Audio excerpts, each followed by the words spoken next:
சொன்னதுக்கு அப்புறம் என்னென்ன ஆத்தா வந்து சொன்னுச்சோ அது எக்ஸாக்ட்டா அங்கங்க அது அப்படியே பிரமிச்சு போய் அதை பார்த்துக்கிட்டே இருந்தோம். கோயிலுக்குள்ள போறப்ப சிவன் கோயில் முன்னாடி இருக்கும். சிவன் முன்னாடி இருக்கும். நம்பிக்கையில வந்தோம். அதுவே சொல்லிட்டேன் சாமி. 1008 பக்கம் போனோம். எங்களுக்கு நம்பிக்கை எல்லாம் இல்ல. சரி இதையும் கடைசியா முயற்சி பண்ணுவோம்னு பார்த்தோம். ஆனா நீங்க சொன்ன ஒண்ணு கூட மாறல. அந்த ஆத்தோரத்துல இருந்தது மட்டும் மாறிச்சு. கேட்டோம் இதான் இங்கதான்ப்பா இருக்கு அப்படின்னாங்க. அதையும் பார்த்தோம்.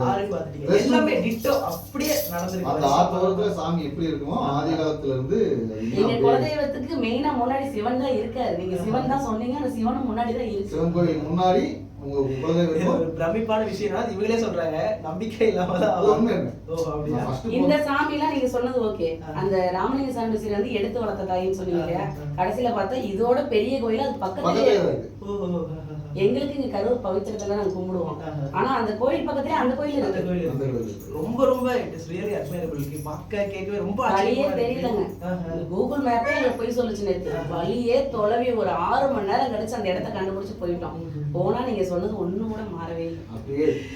எனக்கு ரொம்ப ஆத்ம திருப்தி. இது வந்து அதான் சொன்னல, இந்த அருள்வாக்கு பாக்குறதுல குலதெய்வம் கண்டுபிடிக்கிறது ரொம்ப ரொம்ப ஒரு ரிஸ்கியான விஷயம். என்னன்னா அந்த சுவாமி வந்து டக்குன்னு இடம் கொடுக்காது கண்டுபிடிக்கிறதுக்கு. இவங்களுக்கு எப்படின்னா 2 நாள் ஈஸியா கண்டுபிடிச்சு இன்னைக்கு போயிருக்காங்க. மறுபடியும் சுவாமி அருள்வாக்கு கேட்க வந்திருக்காங்க. ரொம்ப ரொம்ப சந்தோஷம். ஏதோ எனக்கு ஏதோ ஒரு ஆத்ம திருப்தி. நம்மளால என்னாலங்கிறத விட இது யாரோட சாத்தியம்னா நான் கும்புற தெய்வத்தினால.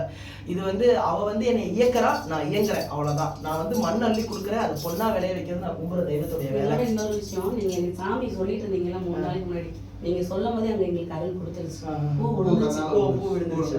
வேற சாமி மேல பூ விழுந்துச்சு. எனக்கு இந்த இடம் தெரியுது. எனக்கு நீங்க சொல்லும் போதே அங்க பூ விழுந்துச்சு. அப்பயே கையெடுத்து கும்பிட்டோம். நீ காமிச்சிருவேன்னு தெரியும்ட்டு அப்பயே கும்பிட்டு போனா அன்னைக்கு நைட்டே எல்லாமே நடந்தது. ரொம்ப ரொம்ப சந்தோஷம். இது எனக்கு வார்த்தைகளே இல்லை விவரிக்கிறதுக்கு. இது இனிமேல் அதுதான் உங்களுக்கு குலதெய்வம். நல்லபடியா எடுத்து கும்பிடுங்க. என்னன்னைக்கு நல்லா இருங்க. எனக்கு ரொம்ப சந்தோஷமா இருக்கு உங்களை பார்க்க. இவ்வளவு சீக்கிரத்துல ஒரு தெய்வ சாதீனம் கிடைக்கிறது. நீங்க வாக்கு கொடுக்கும்போது அங்க பூ விழுந்துருச்சு. ரொம்ப சந்தோஷம். நல்லா இருங்க. இனிமேல் என்னனாலும் சாமிகிட்ட வந்து கேட்டுக்கோங்க. ரொம்ப சந்தோஷம்.